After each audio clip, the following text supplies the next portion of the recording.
age ago, the beating heart of our people was a king who knew only victory. He wanted nothing more than an honorable death on the battlefield. Yet, none could match him, and so he wandered the earth, becoming lost in time and tide.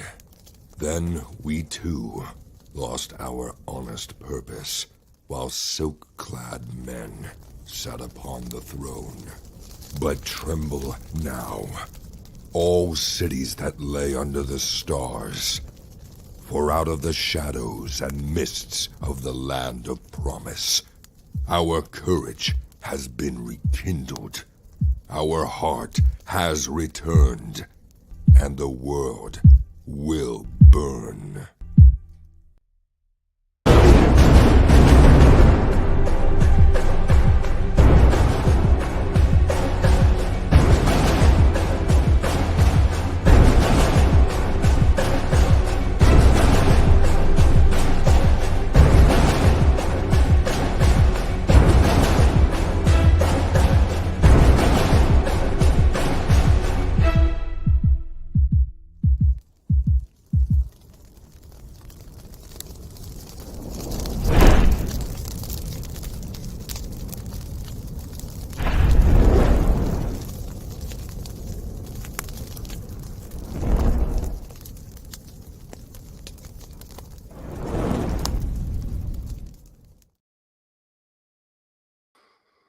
Hey, how you doing tonight?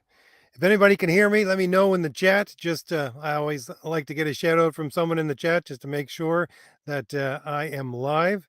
I always say about 2 years ago, I went live and talked for about 45 minutes before I realized that I was talking to nobody because I had forgot to add myself to the stream. All right, Michael's in the chat. He says he can hear me. Thank you very much, Michael. Let's just say hello to a few people here. Who do we got in the chat? John from John's Long Box was here. I think he went to bed though. He has a great channel, as I always say. Go over to John's channel. He does showcases of great comics and other things, interviews with some comic greats now. He talked to Chuck Dixon, he talked to Ethan Van Sciver, a few different people. So he does a bunch of things. You might want to give John a follow. Michael is in the chat. We've got Tony in the chat. How you doing, Tony? Stress level is here. How you doing?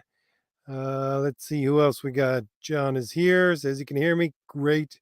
Who else we got? Let's see. Final Fantasy fan is here. How you doing? And Elijah is here as well. This is my first time being here, but hello there. How you doing? Great to see new people here. Let's see who else we got in the chat. All right. Sound Engraver is here. It's another person that I like to give a shout out to is Sound Engraver. She has a great channel. Go over and subscribe to Sound Engraver if you want the type of thing that I normally talk about with a more musical bent. So, what I usually do with these live streams is I talk about making comics and reading comics and really just the love of comics. That's why it's geeking out about comics. And I do that usually for about 20 minutes and I talk a little bit about, well, sometimes, not always, but about making comics and how that deepens your appreciation for reading them. And that's what I'm going to do a bit tonight. And I have some questions for the chat. I'm going to have some questions about my campaigns that I'll wait until we get a good number of people in here. We have about 15 in already. I like to have about 20 or 30 before I start asking my questions. But also, if you have any questions for me on anything, on what I have to say here tonight, on any of my crowdfunded campaigns, on any of my videos, anything like that, just put it in the chat. If you could tag me or put a question mark after your question so I know that it's for me, that would be great. And I'll get to all your comments when I finish my spiel about what I'm going to talk about. And I want to go over tonight a little more about the Will Eisner book that talks about how to make great comics. But first, just a really quick recap. Excuse me. We had closed out Crom the Destroyer. The normal campaign has been gone into demand, so you can still get Crom the Destroyer. I'll put some Crom the Destroyer art here in the background. Just give me 1 second if I can just navigate this correctly.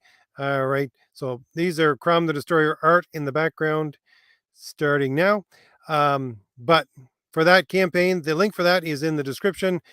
We made about 17,500 on the original 60 days. We're going into demand to try to push that up to about 20,000 because that is what we did with the Valiant Heroes. We're actually up to about 23,000 now, which is good. Because if I hit that 20,000 mark, that gives me enough money to say I can do another one. That's usually what I try to get it to. So if you're a backer and you want to see a second Crom the Destroyer, well, you just push out, if you can, a couple of social media posts tagging me in it. Or if you want to follow me on Twitter, I'm at RJ of the Island. Again, that is in the description as well. And I always post things about my crowdfunding campaigns. But the more we can get the word out there, the more we can sell, the more chance we have of having a second one, because we're definitely going to print on Crom the Destroyer. Um, that being said, we're also going to print really soon on the Valiant Heroes. I'm trying to get a hold of my printer right now. He was on vacation because of Labor Day. So we're getting things done for that. And like I said last week, Renzo is working on Thomas Valiant #2 as we speak. I'm also, if you missed it, there was a crowdfunding campaign for Anvil Iron Age magazine #1. No, actually #2. It was on Fun My Comic. I think it went down a couple of days ago just because they had a short run and they're going to go to print soon. I have a story from Crom the Destroyer in that, which is a separate story. And I have a second Crom the Destroyer side story that I submitted for Anvil Iron Age magazine #3. Haven't heard back from them yet. They're going to evaluate things between the 5th and the 15th. So a lot of things going on. I have a small, I think 8-page story that I'm trying to get out there. I have a new artist working on it, and I'm going to, I think, submit that to, it came out on a Wednesday, which is Alterna Comics. So a lot of things going on. So that being said, if you have any questions about Crom the Destroyer or the Valiant Heroes or even Thomas Valiant, you can get Thomas Valiant, my first graphic novel, with either campaigns, if you, from the Valiant Hero campaign or the Crom the Destroyer campaign, if you order those books, just to let you know. And again, links for all those are in the description. I wanted to talk tonight about the Will Eisner, How to Make Comics. And I can't even remember the name of the title of the book off the top of my head. But I was really interested in something that I want to talk about, and you guys comment about this in the comments. Let me know if this interests you at all. So, Richard over at Comics Matter did a video just today talking about AI art and how you just had to get on board with it. It's going so fast and it's catching up so much that artists just have to get on board with AI art because it's the wave of the future. It's what's going to happen. I really don't agree with him. And I don't agree with them for several reasons. One of them being some of the stuff we're going to go over tonight, which talks about Will Eisner, or is from Will Eisner, and what he talks about how to make a great comic, which I don't think is something that gets followed today within normal comic book making within Marvel and DC and all that kind of stuff. Even though they have, who is it? I think it's Klaus Janson. He actually works at the same place, which is the School of Visual Arts in New York. He's the teacher there. He used to be an inker for Marvel Comics, and usually he would ink Frank Miller within a lot of different things, both in Marvel and DC. Anyways, he comes into Marvel Comics at least once a year, if I remember correctly, and gives them a lot of stuff about how to do things the proper way, sort of the Will Eisner way, all that kind of stuff. But honestly, because Will Eisner actually taught for a long time at that same school. But I don't think he's actually either getting it right or getting through to the people at Marvel when he goes there year after year and talks to them about how to make great comics. And just reading Will Eisner's material itself, his books, I can see why, because you have a lot of people from this school coming into Marvel and DC. This is basically the primary school if you want to get into Marvel and DC. It's sequential art heaven, but it's extremely quote unquote progressive.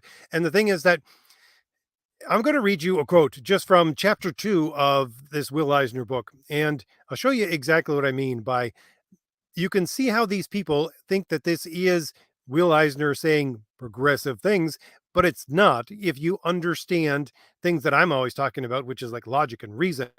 As I talked about for chapter one, when I went over that a couple of weeks ago with this Will Eisner book, he's very much into logic and reason. The language that he uses is the language of logic and reason. He breaks down panels into um, basically sentence structure and then dissects that sentence according to subject and predicate, adjectives and adverbs, all this kinds of things. This is what you do within logic in order to understand what's going on within argumentation.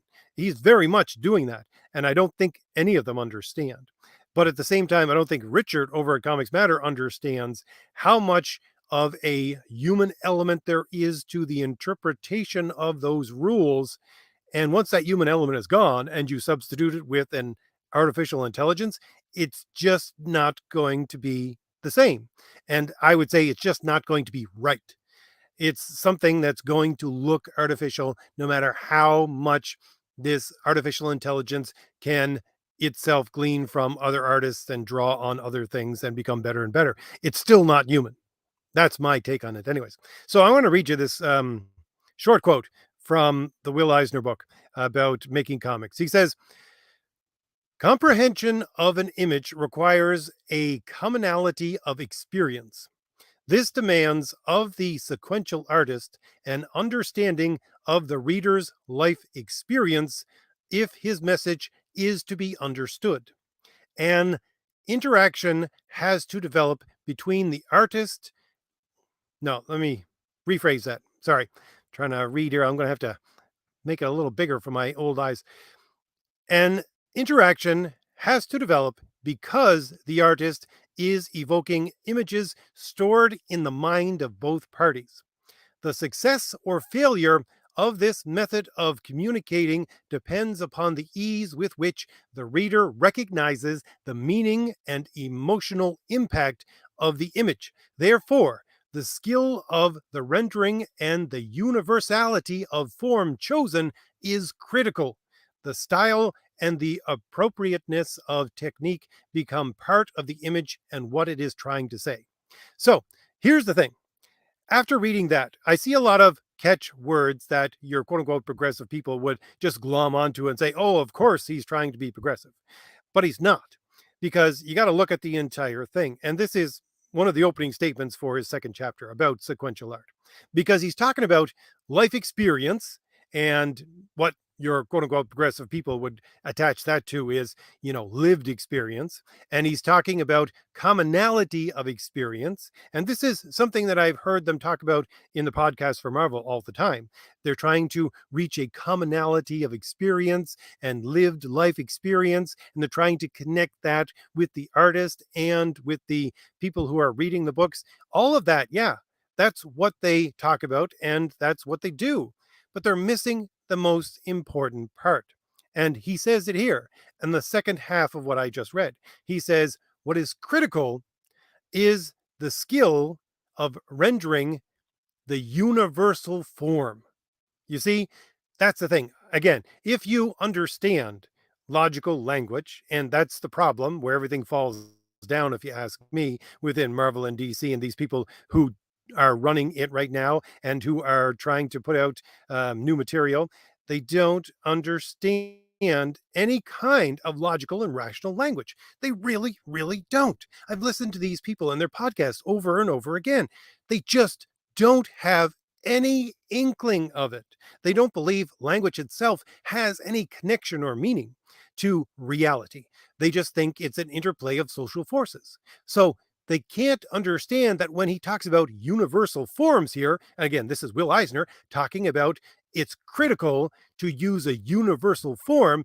They don't understand its connection to A, logic, B, reason, or C, reality through those two things.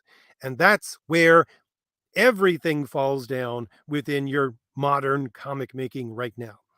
And that's the thing. You see, if it's universal, a lot of people might think, well, shouldn't everybody be able to understand it then? Why do you need to talk about life experience and a commonality of experience if it's a universal form that you're using? Well, it's because you still have to experience that universal form as an individual in order to understand it. we get our understanding through the use of our senses. This is something that logic and reason, if you go back to the ancient logic and reason, they depend heavily on, and you have to understand this. You need to build up your understanding through, first of all, the use of your senses. And that use of your senses then translates into experiences that you take into yourself, and you break them down and understand what is correct and what is not, i.e., according to reality and not, and therefore extrapolate from that higher and higher until you understand the universal form of a thing. And that's the thing. Again, they can concentrate all they want, as they do, especially at Marvel, but I would say DC as well, on commonality of experiences and lived life experiences and trying to get the artist to match with the people who are reading the book. That's why they have Miss Marvel, and they have to have a Muslim writer for this Muslim character and so called Muslim readers. That's what they're trying to pull in, honestly. I've listened to them say this over and over again. But that's not what exactly Will Eisner is talking about here. He's talking about the fact that you got to critically choose a universal form that both your artist and your reader will be able to connect to. And he goes into this more and more. And why they can't see what he's talking about is beyond me. But besides the fact that, yeah, they don't understand anything logical and rational. So Will Eisner goes in to talk about how he looks at a Chinese letter, which is a pictogram, and he looks at an Egyptian pictogram from ancient times. And he sees they're the pictograms for prayer, right? And when he does that, he's looking at these two different pictograms from very different times, very different places on the earth, and yet they look almost exactly the same. Why? Because it's a universal idea of prayer. Again, you still have to experience it in order to understand it, but the thing is that it's a universal form. He says this is connected to a universal form. That's why it becomes a pictogram. And this is something that, again, he talks about. And I know this is like one of my normal videos that I do. I was thinking of doing an entire video on this for a Saturday, but I said to myself, no, this is about comic making. I want to do it on a Wednesday. But he goes on to say that words are made up of letters, and letters are made up from originally symbols, which is where you get the pictograms from. And it is originating from familiar forms, objects, postures, and all these kinds of things that people would recognize. And this is exactly something I was talking to someone else about just this last week. We were listening to, it's a really good podcast. I think it's The Fall of Civilizations, if I remember correctly. They're talking about the Phoenicians and how we owe so much to the Phoenicians because the Phoenicians were the first ones to come up with a language that was not simply pictograms, but was just about 24 characters, if I do believe. And that Phoenician alphabet became the basis for Greek after that, and became the basis for Latin after that. And we use the Latin alphabet, which is why we have the letters of our alphabet and why they look like they do, and why we're not like the Chinese or the Japanese or the Koreans and have this giant, I don't know, plethora of symbols that they can use. And that's their language. We don't do that because we've extracted ourselves from these pictograms, even though Phoenician, with its original letters, if you look back at them, are themselves pictograms in their original 24 letters, if I do remember correctly. But again, this is what he's talking about. And he's talking about the fact that when that happens, when these pictograms become letters, and then these letters become words, you get a diffusion of what exactly is going on. So you have to have more and more experience of these letters and what they're connected to and their original meaning if you want to understand and connect with them as a sequential artist to your reader. And this is what the entire chapter is about. And then he goes on to talk about a similar thing happening with the images themselves, about how the images are in themselves a language. And he talks about, what is he? I'll give you a list. He talks about expressions. He talks about how clothes fits on a person. He talks about, things like the sun and the moon, a clock on a wall, or a thought balloon, or speed lines, or things in the background. These are all part of the narrative, he says. Why? Because it's part of a language that you understand. And as a sequential artist, that language is something that you have to connect in your mind to the reader's mind by understanding that it is part of a universal form that they will have some connection with just through normal everyday experiences. This is exactly the opposite of your quote unquote progressive ideology. They believe, again, as I said, that all language is just derived from a social force interaction, and therefore these words and any language at all is just free floating on top of the ocean, and there is no anchor to it at all, and so it's just a power play. And when you think of it that way, then you can't connect with your audience and you don't understand ideas of universal forms. And it's so telling. I love this book from Will Eisner, about making comics. And the thing is that, as he says, all those things, expression, how clothes fit, a clock, the moon, all of these things are pictograms for your image. And the more that you use them and use them correctly, the more you will convey meaning to the reader. And that's exactly why I don't think AI art is going to work the way that people think that they think that it will. Because here's one of the things that happens within Marvel and DC Comics right now. And again, listen to people talk on podcasts about specifically doing this.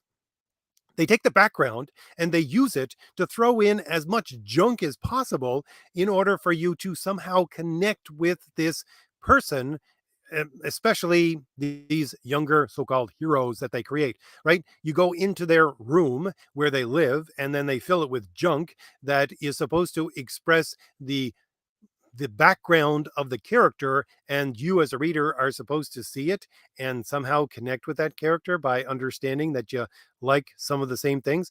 That's not how it works. If you listen to Will Eisner, that's exactly not what you're supposed to do. You're supposed to specifically choose these background images in order to be part of the narrative, not as a character building element. Those are two different things whatsoever. He talks about, in the last part of chapter 2. I'll give you another quote here. He says, "The narrative use of the image commonly experienced," what is what he's talking about. So he's saying a commonly experienced image as part of the narrative. He says, with its demand for real emotions, and he puts that in quotes, real, and sophisticated interaction, there is little room for ambiguity in art. As in calligraphy, the reading of the line and the style of application attempt to combine a sense of character with the appropriate emotional ingredients. So basically, what he's talking about in that quote and within the chapter, he's saying you can't have any ambiguity within your art, even if it's background art. It's got to be something that is completely part of the narrative of the story. And he says it's like calligraphy. You can get two people writing the same piece of calligraphy, but they can write it in two very different ways depending on how much pressure they put on the pen or what kind of line they draw. It's the same character, but it has some elements of humanity of each of those individuals that have written it. And you put that in as a flourish, you put that in as something that is going to connect and make it more emotional for the reader, make it more real. But again, the whole point is you can't have ambiguity. You have to make sure that no matter how heavy the line is that you're going to use for your letters, if you're doing calligraphy, it's still got to be recognizable as that letter. And this is what the entire chapter is about. Again, he's going back to pictograms. He's going back to the difference between words and images and how he thinks there should not be as a distinct line as we draw right now. He's saying they're both part of a language that we understand. And it is a, again, commonality of experience that is drawn from both the reader and the person who is the author and the sequential artist because they're depending upon universal forms. I could go on, and I think I might at some point do a Saturday video about this, which is my normal breakdown of all these kinds of things because it's so telling how he talks about making good art and how these people think they're following in Marvel and DC right now, especially Marvel, I would say. They think they're following the Will Eisner way of making comics when they're not. if they don't understand universal forms, which they don't because it's logical and rational, then they can't grasp the very simple points of what he's talking about with the insertion of emotion and the connection of the artist to the reader. They just can't. Anyways, that's me geeking out about comics for the last, 20 minutes, geeking out about making comics. And that's something that I think everybody can use, especially if you're someone who's making comics, but certainly someone if you're just reading comics, because again, this is something you can look at a comic and say, as you may have done already in your life, I've read this and I just don't think it's good. And you now may be able to say, this is why I don't think it's good. It's too cluttered. There's a whole lot of excess there that doesn't need to be there. It doesn't add to the narrative. Why are these things in the background? Why are there no X, Y, and Z? And why are they trying to explain the character through things in the background that you might not notice? They're ambiguous. They're things that you might not be able to understand. All of this stuff. This is why when you read a comic sometimes and you look at it and say, this is garbage. I don't know why, but it is. This is probably part and parcel of that reason. And again, this is something that I try to do with my books all the time. Um, I always have my colorists, they're always coming to me and saying, what time of day is it? Please tell me in each scene what time of day it is, because I need to put that in there in order to figure out the lighting and how shadows are going to fall and everything like that. That's one of the things that the colorists need. And again, I tried to give the visual cue in there at some point by telling Renzo or my other artists, okay, put in a moon here, or put the sun in the sky, something like that. Within the last book, which was we just got colored, which was the Redemption of Kit Fox. It's done mostly in the night, and Renzo has a shot from the ground several times, so he shows the moon. One of the pictures from, let me put up some of that Crom stuff in the background again. Sorry, I forgot. I was talking so much that I completely forgot that I did not have that going. Let's see if I have one of these Crom pictures in the background. Here's a good one here. We'll show this. See, again, here's one of the posters for Crom the Destroyer. What do you got? You got the moon in the background. It's an essential part of the story, actually. This is part of the Morning Light story, which you will get in Anvil Iron Age magazine. And you can order from my Crom the Destroyer um, campaign page. Either, well, actually, you can't. I don't think you can order. I think I took down the place where you could get the Anvil Iron Age magazine #2 signed by me because their campaign went down because they completed their days. Anyways, this is from the Morning Light story, and yeah, the moon is an essential part of this story. So yeah, I got to put that up there and make sure that you understand that it is something that's going to contribute to the entire story, and the colorist is going to understand that. And the colorist, Ibrium, did an amazing job on that piece, by the way, just to let you know. Okay, so again, that is me geeking out about comics for the last 20 minutes. We got 28 people in the chat. So I think let me just take this Crom stuff off the screen. I want to ask a question since we got as many people in here as we usually do for the middle of the stream.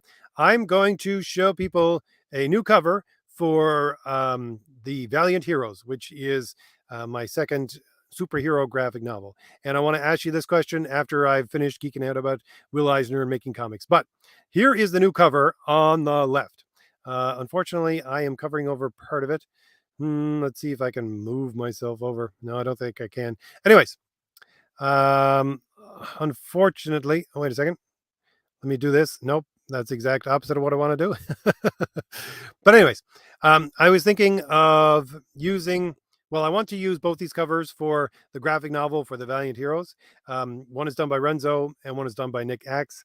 But my thought is as follows. I was thinking of basically flipping the book because there's 4 stories within the book. There's the 3 main stories and 1 backup story. So I was thinking that I would have one side with 2 stories going in one direction. Then you could flip the book over and have the other cover on the other side, and then read from that side the other 2 stories. if you understand my meaning. I'm not entirely sure. Maybe you do, maybe you don't. If you don't, have ask me the questions about it in the chat. But yeah, would that be something that would be off-putting? Would you just want a front cover and a back cover and just have all the pages go in the same way, or would you have any qualms about actually having the two covers as, facing forward covers so that you have to flip the book over in order to read two of the stories from the other side? I don't know. It was just a thought. So I wanted to get everybody's take on that now that we have 30 people in the chat. So I'm going to scroll down through these comments and say hello to a few more people. And I will see if you have any questions for me and see if you have any comments about my ideas about covers. This is a beautiful cover, by the way, that from both Nick X and Renzo Rodriguez. Both of them beautiful artists. Unfortunately, you can't see the very bottom left of that because I'm in the way. But if you go onto my Twitter, you should be able to see a copy of the entire thing posted there. I'll probably post it on YouTube sometime next week. But anyways, I didn't have it for the original campaign because Nick was working on other things, but we have it up there now.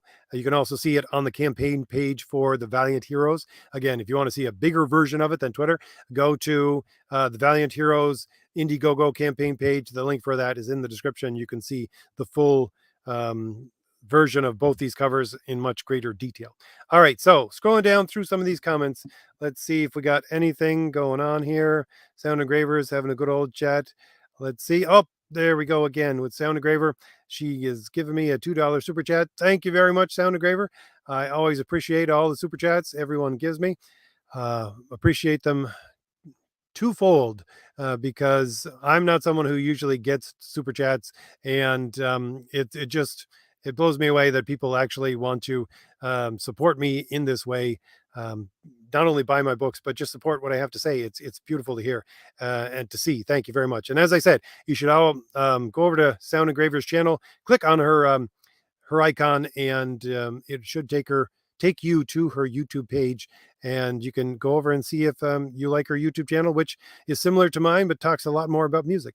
So scrolling down, let's see, scrolling down. There's a couple of things in the chat I'm just trying to go through, which nobody's talking to me. That's fine. I love when you guys have some good conversation. Let's see. Scrolling down. Da, da, da, da. Let's see. Michael has a comment here. He says the writers at DC and Marvel are all boring, so everything they write is just as boring as them. Yeah, well, I would agree with that. But yeah, that's part of the reason why. Again, one of the things I didn't talk about in what I was talking about earlier, the Will Eisner thing about life experience and how you connect to that. They don't have the same life experience as we do. Not only can they not, well, I guess it would be because they can't connect to that universal form of ideas that we have. A form can be expressed as an idea. That's the way a form expresses itself within our minds. So when you talk about universal forms, you're talking about ideas as well. They just can't do that. And since they can't do that, they can't connect to the majority of people in this country or the world. And so, yeah, they just write about their boring little lives where they can't connect to any reality. Let's see. Scrolling down, Rex is here. How you doing, Rex? He says, one thing I've heard is that expressions in the hands are different from culture to culture, but expressions in the face and body are universal. Well, that's odd because that's something that I actually heard a little bit different than that. It might be the same for expressions, but at the same time, supposedly, one of the reasons why you have such large eyes within manga and anime and stuff like that is because Oriental cultures focus more on looking at someone's eyes as an indicator of what they're trying to express, whereas within Western cultures, people focus more on the mouth so that they can understand the expression the person is trying to get across. So yeah, interesting sidetrack of expressions and how they're viewed in different cultures, even though they might have universal connection to emotions that we all have. So yeah, great comment, Rex.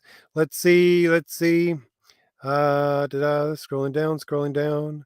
Um, People everywhere. Let me see. I'm just going to read some of these comments. I apologize. They're not for me.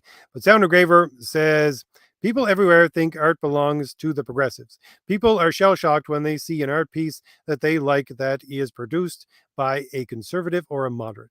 I would agree completely. One of the interviews that I did was with for the life of me, I have to bring his name to my mind, Clifton Duncan.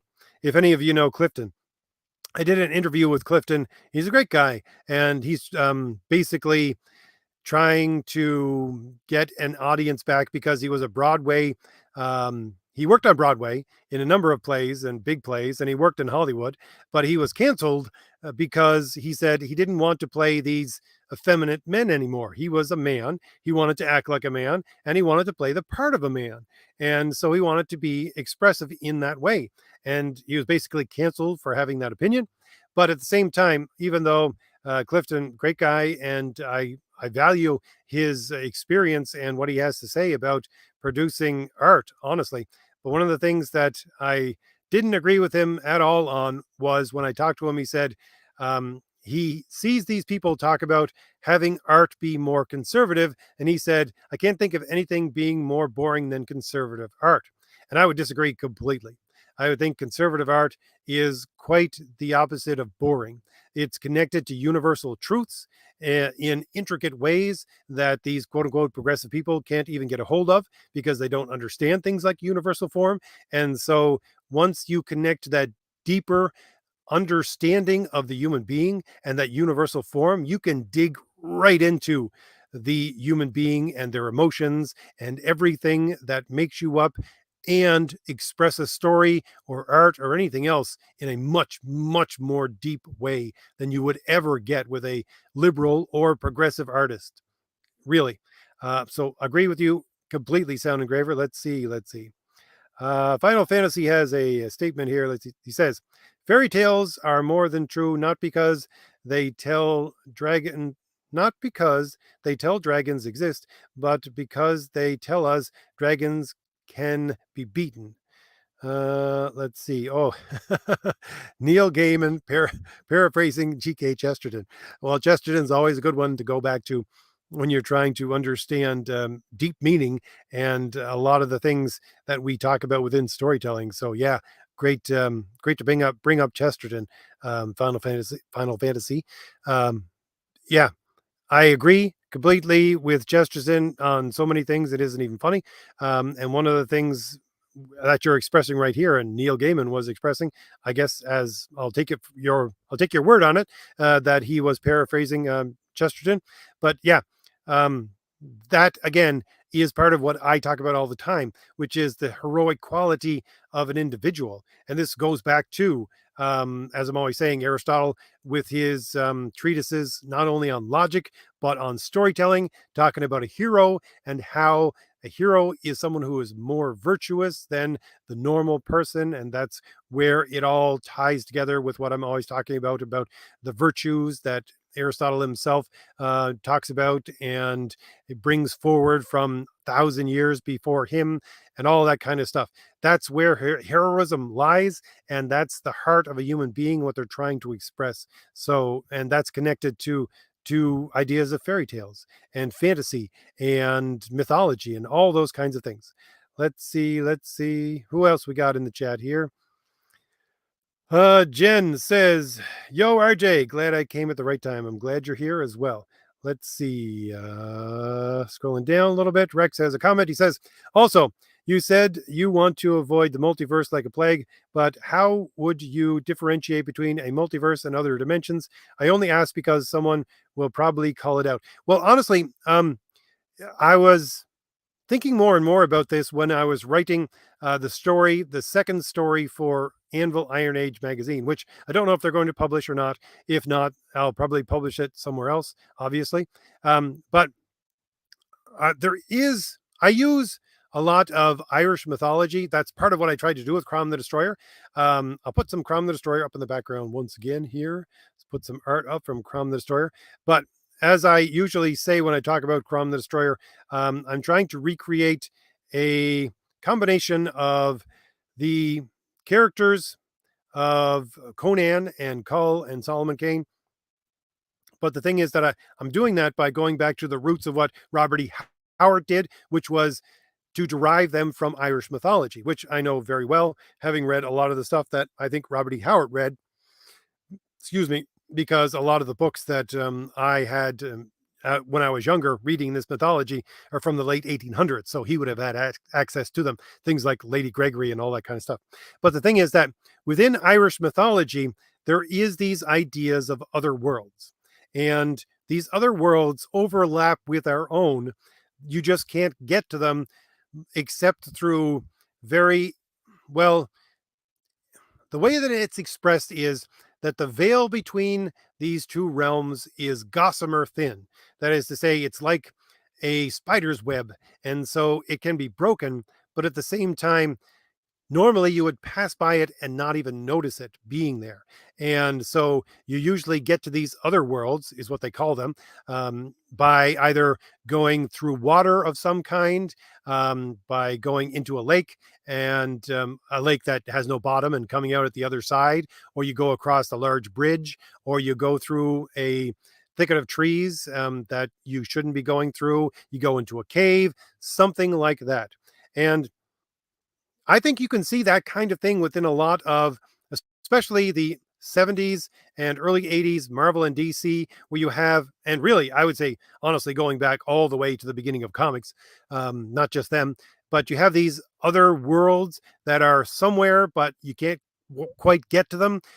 Things like the Savage Land within Marvel, right? You got to go to, what is it, Antarctica, and then find a cave that leads down into the center of the earth. That's the only way you can get to it. This would be an idea of another world, if you ask me, or things like the Inhuman City, all that kind of thing for Marvel, anyways. And this happened a lot within older comics, especially, I would say, as I said, DC, because they didn't really connect together and there was no continuity. So they would just throw things in all the time. So I remember there's a Superman story where he gets stuck in I think it was Superman. Anyways, he goes into a sewer and the sewer leads to a cave and the cave goes to basically another world where there is another sky and there's these buildings which are the exact opposite of what is going on within our world, all these kinds of things. So that is to me an expression of those old kind of other worlds from Celtic mythology where they're there and they're part of our universe, they're part of our world, but we just can't see them. There's something in the way, there's something hiding them from us, and you can get to them in certain ways, but they're not something that everybody can get to. So that's the way that I would think about this. And I would connect that with basically what you saw in Thomas Valiant #1, and you're going to see a lot more of within the stories, which is the fact that Disc, one of my main characters for the Valiant Heroes, she uses teleportation portals. And again, this would be something that I would connect to the idea of Celtic myth, with ideas of leading to other places that you technically could get to, but no one notices that they're there. Again, just like the Savage Land, stuff like that. So that would be my way of explaining it. I know that it would be terribly complex for people who don't understand Irish mythology, but yeah, it's not a multiverse. It's just more of the way that mythology used to be, and I think the way that a lot of comics used to be. So scrolling down, let's see, what do we got here? Remnant says, I think it was Richard Rorty, at least he was one of the bigger names who insisted that meaning was socially constructed, but that didn't mean words could mean whatever you wanted. Well, not entirely familiar with that individual, so I'll take your word on that as well. But yeah, words have to have meanings if you want to have any connection to things like logic and reason, rational thought whatsoever. Let's see. Let's see. I think he continues on this statement and says, Rorty was wrong for insisting on pure social construction. Of course, he did recognize the corrosiveness of free floating meaning. Yeah, yeah, that's exactly the way that I would describe it as well, corrosive. Yeah, if you have a language that doesn't have any connections to things, that's corrosive to social cohesion because you're corroding the very thing which allows people to communicate with each other and for you to understand how rules work. And you can't have a society without rules. You just can't. All right, let's see who else we got in the chat here. Taz is here. How you doing? Says, hey RJ, good timing with your streaming. Couldn't sleep. Well, I don't know what time. What time in the world would it be where you are, Taz? It'd be like 4 or 5 in the morning there. Uh, so scrolling down a little bit. Let's see. Let's see. I just want to read this comment because it is indeed true. Jen says the artist for your books is amazing. Well, I got more than one artist. There's Nick Axe, there's Jim O'Reilly, there's Mike Gustovich, there's Renzo Rodriguez. We got a lot of different people working on my books. And yeah, I try to choose the best artists I can afford. And even if that means that we make little to no money and everybody just gets paid, well, that's what's going to happen. And that's why I say we need to get, if at all possible, this is just an ask. If you could, tweet out or put something on social media about one of my campaigns that you like, that would be great because the more people that can put their eyes on this art, the more they're going to be drawn to it and drawn to order some of my books, which you're going to help make more and more of because that's all I do with the money I get from these books. I just fund another book. So if you want more and more of this art, more and more of this stuff that I do, then help support it any way you can. If you can buy a book, if you want a book, then great. If not, then by promoting it uh, and showing it to other people as well, that is extremely appreciated at any point.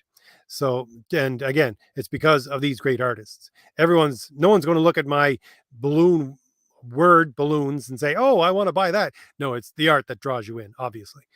So let's see, scrolling down a little bit here. Vaz is here. He says, RJ, in movies, there is an overuse of orange and teal to set a mood, but in comic books, I saw more often than not the overuse of the bisexual lighting. What's your take on that? Yeah, this is one of the things I'm sure, Vaz, you might have seen a couple of my videos. I talk about the overuse of orange and teal. But yeah, they overuse orange and teal within comics as well.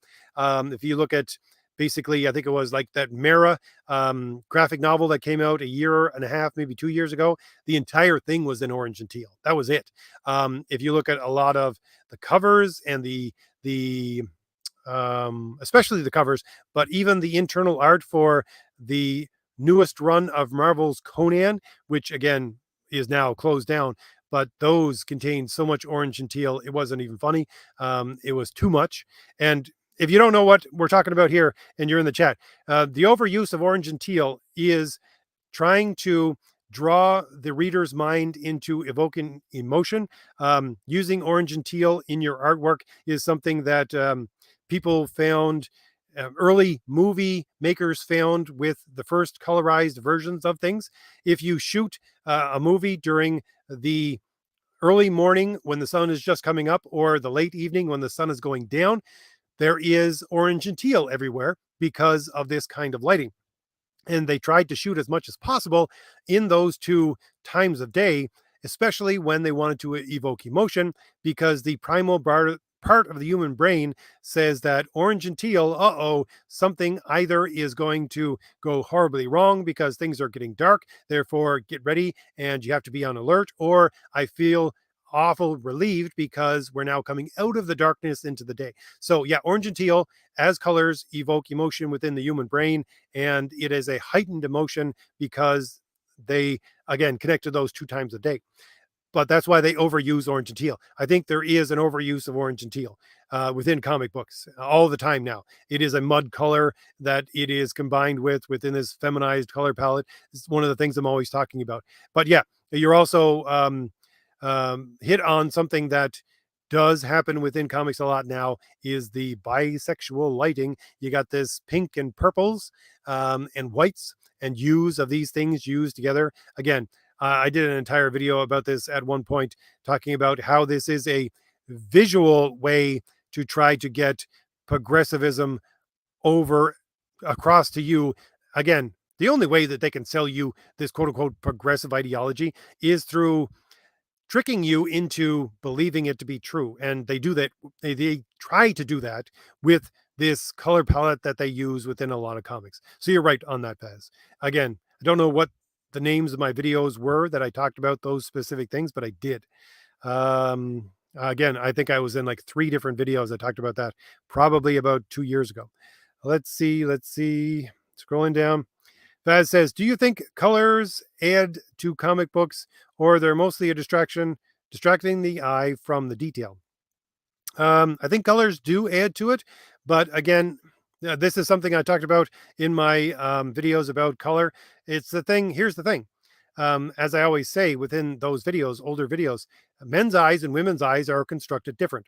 There are M cells and P cells. Women have more of one and less of the other, and men have more of the opposite.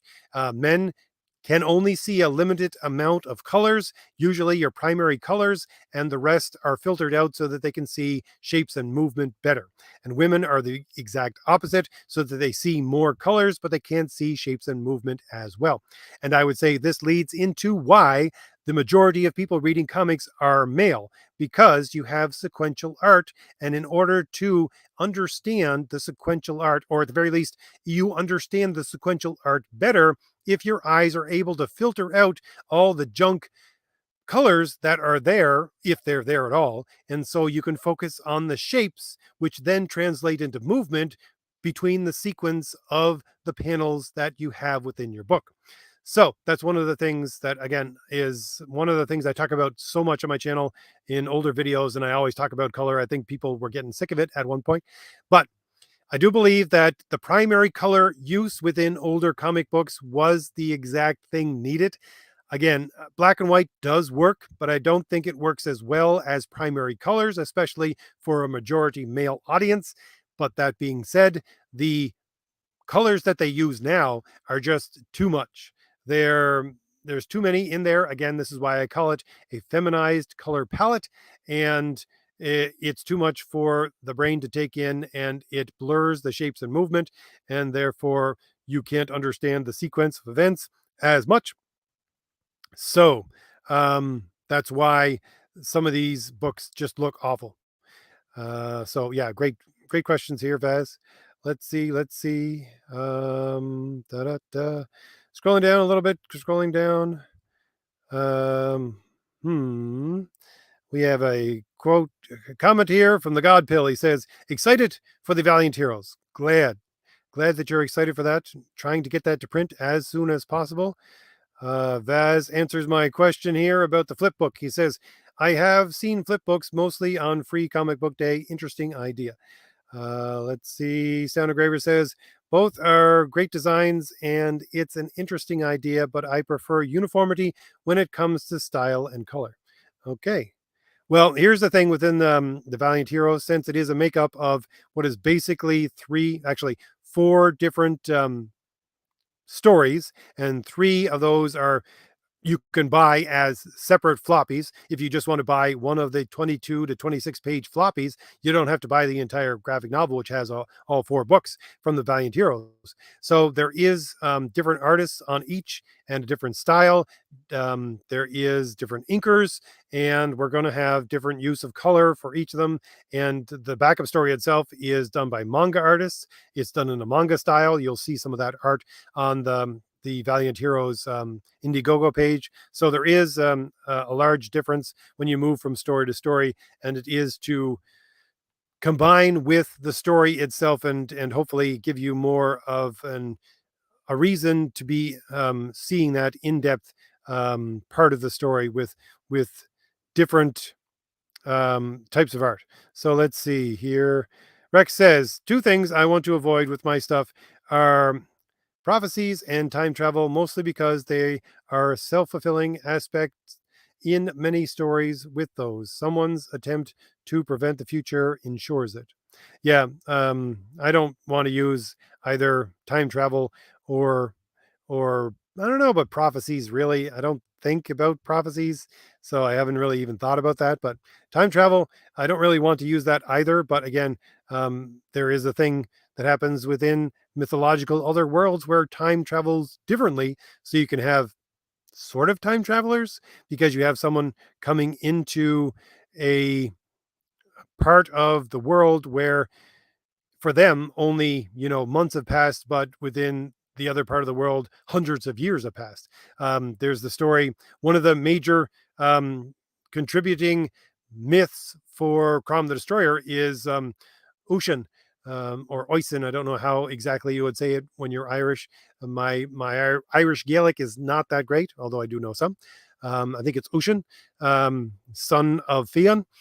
He goes away to the ever living lands, or it's the non-dying lands. I can't remember how it's translated exactly. But again, time moves differently there because you never die, so you never really see the passage of time. So he's there for what he thinks is just a short time, and he comes back to Ireland to see if he can see his father and all his companions once again, and they're all dead, long dead for about 300 years. So there's things like that which I think I might incorporate, but not the normal kind of time travel that people would talk about. Okay, I've been talking for 55 minutes. Let's see if I can get some more of these questions in.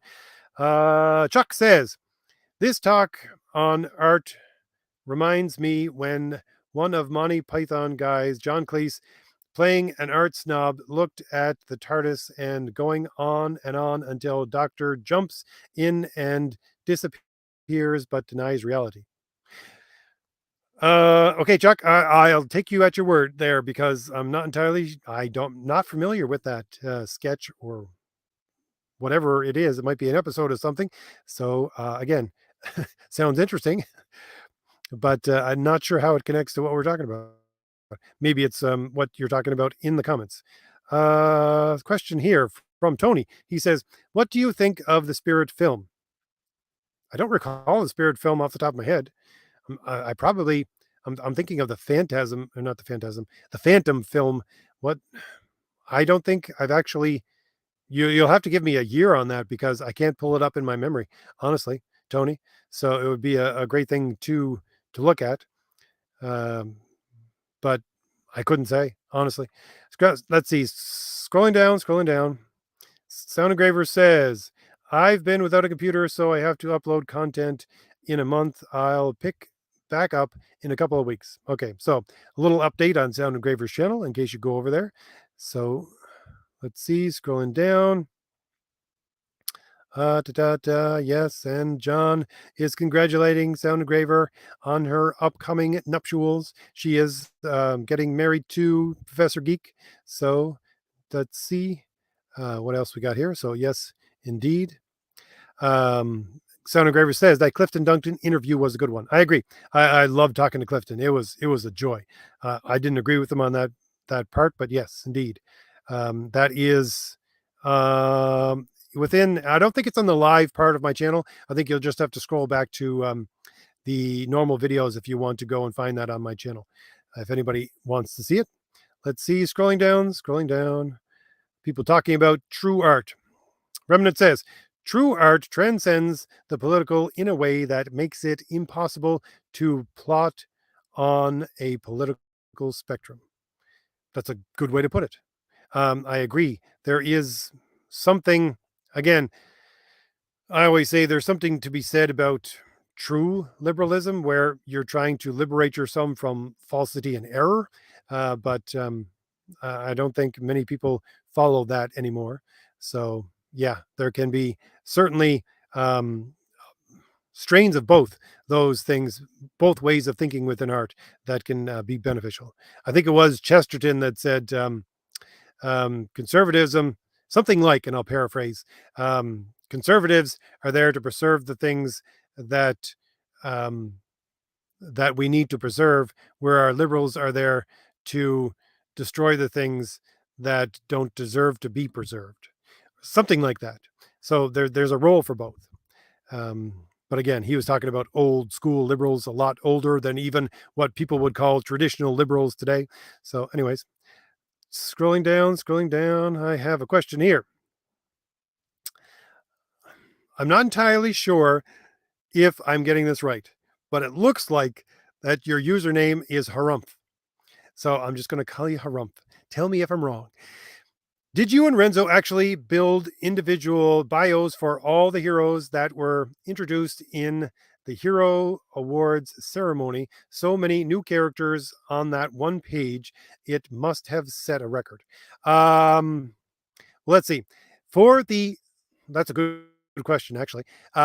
For those characters that are both the main heroes and villains of the story, you'll get there's 12 cards that you can get with the original campaign or could get with the original campaign. And each of those gave a backstory connected to an intelligence gathering person. So each of those have a very flushed out backstory. It's all on the back of those cards, or part of it is on the back of those cards.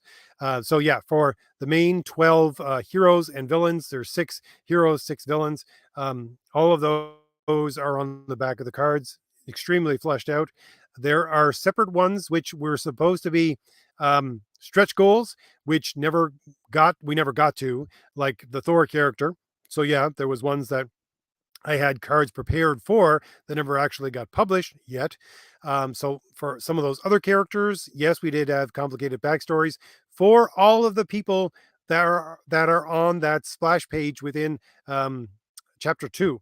So yeah, the award ceremony people, because I was trying to show that these quote unquote heroes are not heroic at all. They're basically thinking of their heroism as in an acting job, right? They just want to go out and save people so that they can get an award. But anyways, um, at the very least, for each of those characters, we built a primary source of trying to figure out which each of these characters was based upon. So for all of my characters, what I do is I take at least one Marvel and at least one DC character, and I smush them together, which is what you're going to see within most of these characters. Sometimes they're characters from other places as well, but there's at least 2 characters that are smushed together. So I gave Renzo, at the very least, 2 different characters to draw upon as the inspiration for each one of those characters there, and then gave him some verbal description of the powers for those people. So yeah, long story short, yeah,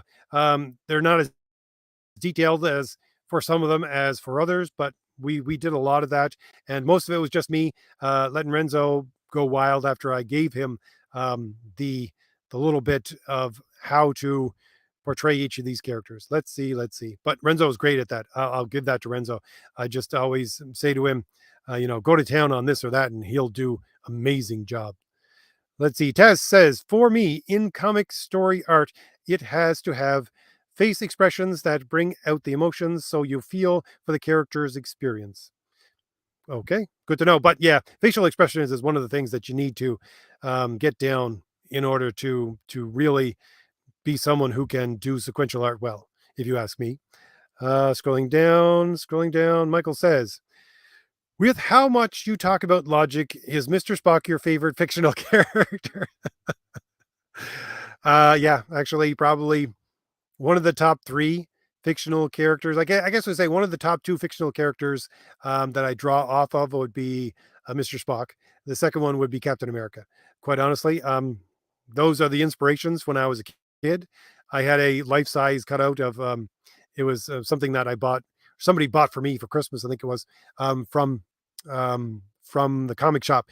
But yeah, it was one of those stand up life size. I don't know what you'd call it.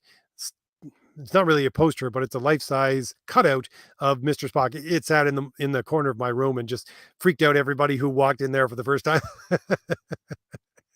But yeah, he is one of the people that really inspired me to look into logic to begin with, and uh, I was a very big Star Trek fan when I was younger, not so much now, but I am very grateful that he led me to logic and understanding logic. Although, even though Mr. Spock's logic is not really the logic that really you should look at, but anyways. Scrolling down, let's see. Scrolling down. People are talking to each other. Great. Let's see. Uh, darn, my computer's acting up on me here. Let's see. Michael says, or Tir Na Nog is like the mirror universe from Star Trek.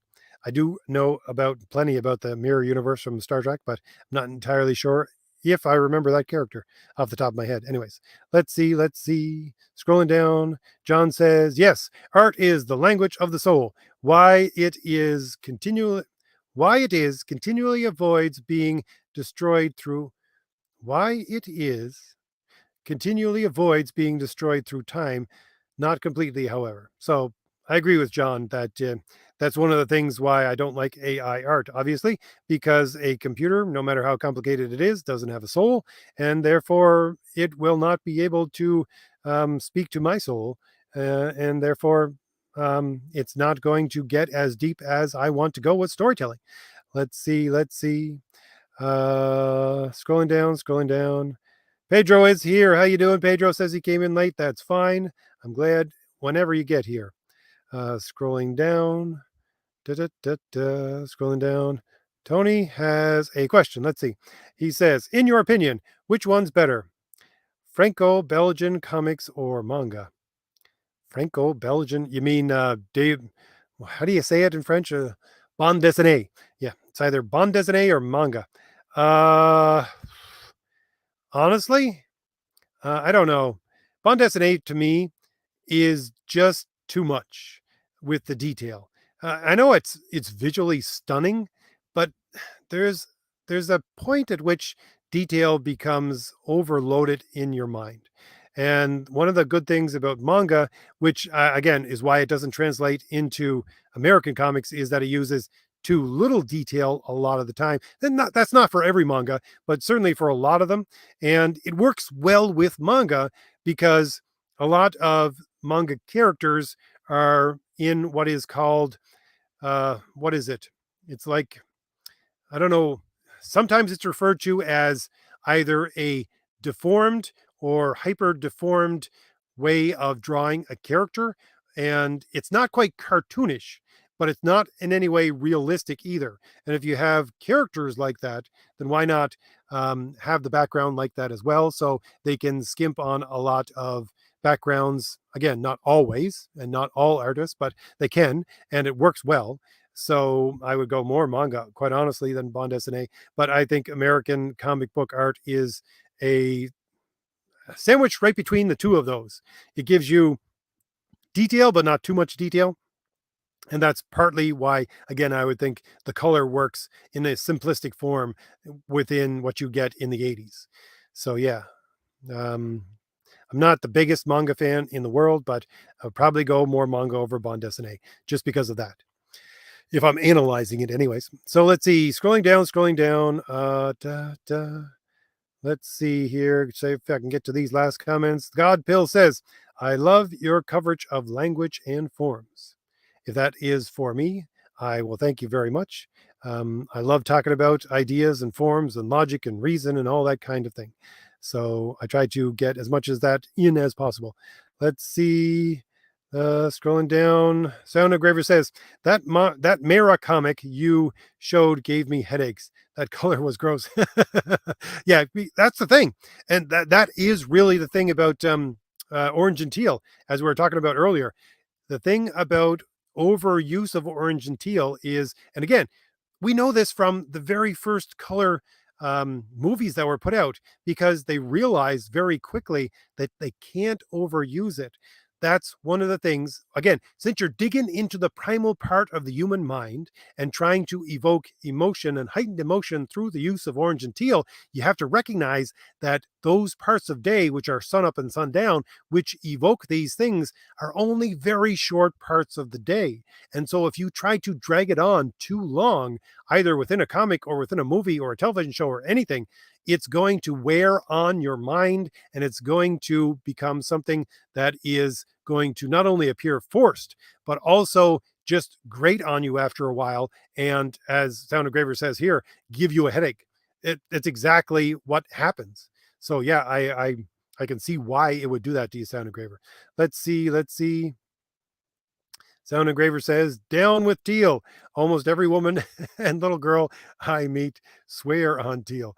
Yeah, it's not one of my favorite colors at all. But yeah, scrolling down. Let's see. Oh, I thought I was getting to the end of the comments, but no, I was just getting to the end of my screen. Let's see if I can see if I can get to the end of these comments before too long. If I'm boring anybody here. Michael says, I'd rather have an oversaturation of orange and teal than an oversaturation of Taco Bell brown. Yeah, indeed. The thing is that with the mud color, as I call it, the feminized color palette, the thing is for a male eye, you can't tell the difference between where one color starts and the other ends because we're only used to with our eye structure primary colors, and therefore things get lost and the entire thing looks like mud. This is one of the things I go over and over again on those color videos I did. Rex says, funny you should mention orange and teal, blue and orange morality trope, morality that's bizarre, unconventional, and confusing by regular human standards. Interesting. I've never heard that, Rex. Something I'll have to look up. Let's see. Scrolling down. Da-da-da-da. John says he needs to rephrase. He says, let me rephrase. Yes, art speaks to the soul. Art survives when other things waste away. I agree. Let's see. I'm going to put up in the background. That's one of my other characters, which is I love this background, just by the way, because I love this poster. This is only part of the poster, but this is Cardinal, one of my new characters from the Valiant Heroes. Just so everybody knows, I'll put that back up in the background. Love that character. This was a beautiful, beautiful poster done for the campaign. Let's see, scrolling down a little more. John says, time travel most often seems like lazy writing to me. I agree, but I would like to use it sometime in the way that I talked about it, because it's part of mythology. So, but I won't use it in the way that normal people think about time travel. I think we have another comment about that. Remnant says, "What about a prophecy that there will one day be time travel?" That's a good one.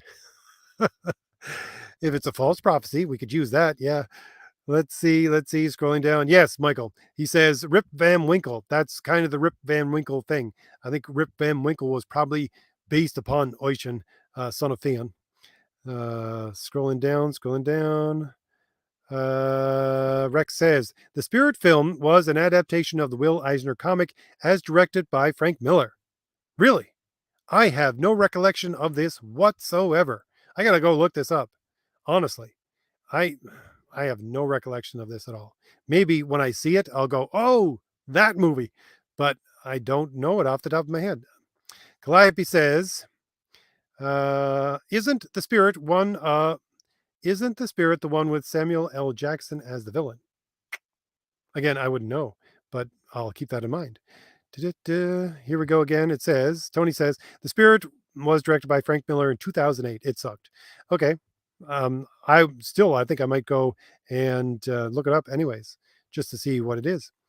Da-da-da. Okay, scrolling down, see if I can see through some of these comments. Da-da-da-da. Chuck says, it's a Doctor Who episode, just piggybacking on what you said about folks not understanding art, that they can't see what is true or right in front of them. Good to know. I'm not the biggest Doctor Who fan. I always try to watch Doctor Who, and it never catches for me. And now that it's gone into woke progressive territory, I probably won't be watching it except for older versions of it. Let's see. Scrolling down. Chuck says, just a random comment here. Like your talks, apologize for my lack of clarity. No problem, Chuck. No problem at all. Scrolling down. Let's see. Scrolling down. No, I don't mean here. Here's a good question, Mercy. Niban says, do you mean chibi? No. Yeah, I think it goes this way. I think it's usually broken down into you get realism, then you get semi-realism, then you get what is sometimes called deformed, which is basically what you would get within a normal manga. And then you would get hyper deformed, where you would get manga that you have very little connection to reality for body forms. Faces are a circle, or legs and things like that have no definition. And after that, you would get chibi, which is more in tune with cartoon. So it's in the range of cartoon, but I would say chibi is just slightly up from cartoon. So again, it goes into, if you look at basic manga how to draw manuals, that's what they basically talk about, as in going from realism down to cartoon. So yeah, but deformed is what, again, this is not my word, it's the word it's used sometimes. It's got another word I can't remember. Sometimes some other books use other ways to define it or describe it than deformed, but deformed would be basically the normal manga style. Chibi is down after hyper deformed, so it's different. Scrolling down. I don't know if this question is for me. Have you read Will Eisner's book on expressive anatomy? No, I have not. I will have to get to that. Thank you very much for letting me know. But no, I haven't read that one. So again, I got so many books on my shelf that I have to read and will try to read. I'll have to put that on the list. Let's see. Scrolling down, John says, no, not bored at all, RJ. You're good.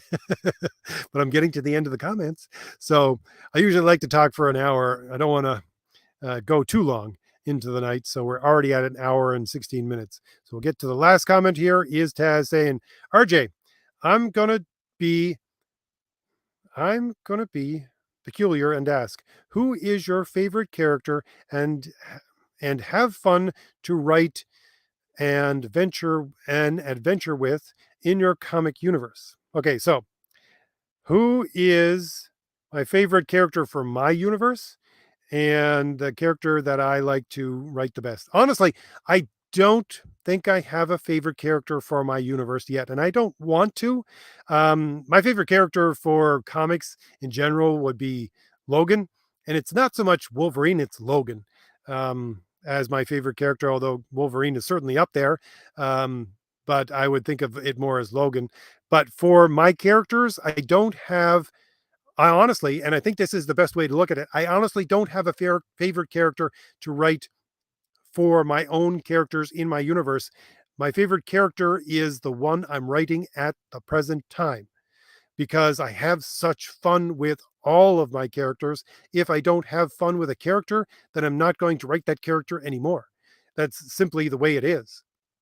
So there's a plethora, a multitude of characters that I've written already that I want to explore and even more and create. So yeah, I can't answer that question because I love writing all of my characters.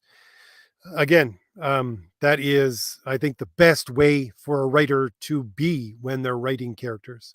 All right, so scrolling down, we got a couple more comments here. Pick up your pants says, do you read manga? Not a whole lot. Every once in a while, I dip in and out of One Punch Man. I read things like, Guilty Crown, Burst Angel, a couple of things like that. There's some smaller, out of the way manga who I can't even remember the names of, but not a whole lot. I don't mean to read a whole lot of manga, and it's only, I think, because I don't have access to, first of all, a whole lot of manga. Um, I only have two comic stores in the place where I live in any kind of distance, and they're still a trek away from me. One of them just closed down, so there's only one left, and I really hate that store. But they have very little manga, and I only like physical media. Unfortunately, I don't like reading things online. I really detest it, just because, excuse me, just because I spend so much time online to begin with my job and everything like that. So spending more time in the computer, I just don't want to do. I want to pick up a book, but at the same time, I don't have anywhere to keep manga.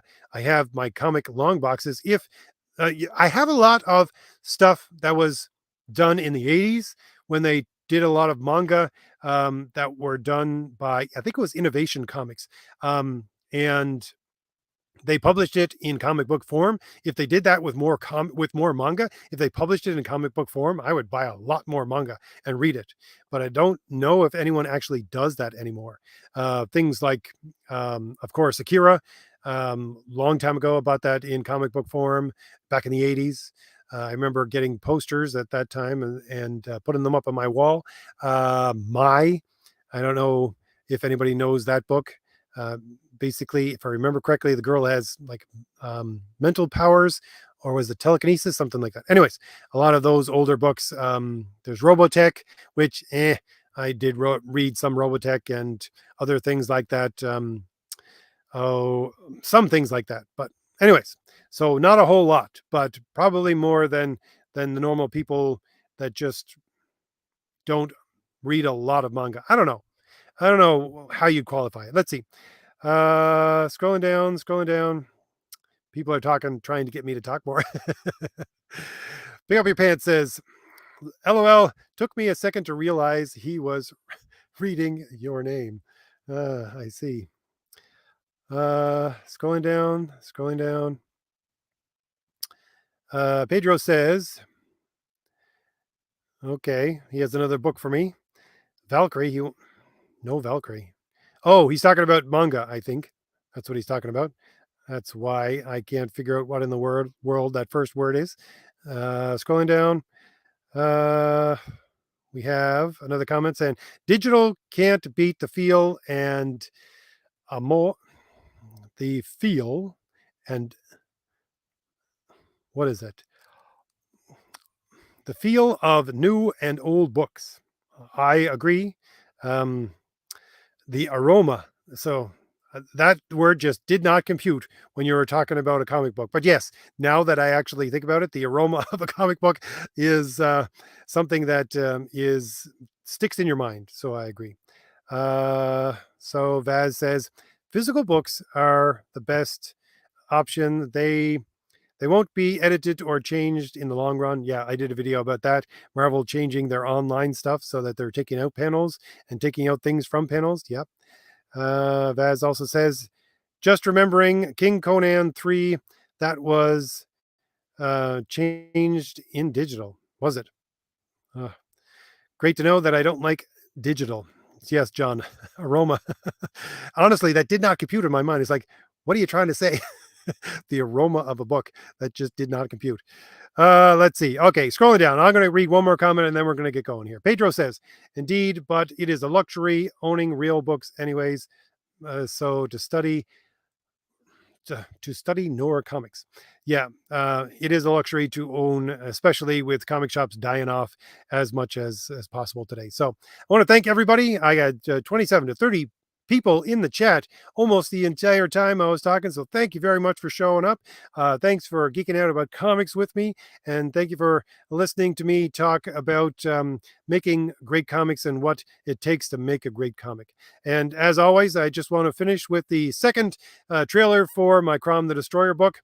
Links are in the description for Crom the Destroyer and for The Valiant Heroes and my first graphic novel, Thomas Valiant, which you can get with the other books. If any of my books look appealing to you at all, you're looking at some of the art in the background, you can get a copy at those links, the Indiegogo links, and we are moving ahead, I think, with a lot of different stuff for the future. So Nick, the fellow who's working with me on Crom the Destroyer, wants to level up the quality of my trailers for my comics, for my graphic novels. So unfortunately, you won't get directly from RJ anymore, but we're going to get, I think, a whole lot better than what you're going to see. But here's the best I got for my second Crom the Destroyer trailer. So I want to thank once again everybody who came, and I'll see you all later. Bye. No matter how many wars you fight, no matter how much blood you shed, no matter how much rage you loose, no matter how many demons you face, no matter how many companions you lose, no matter if our kingdom falls, I know that you will return to me in honor.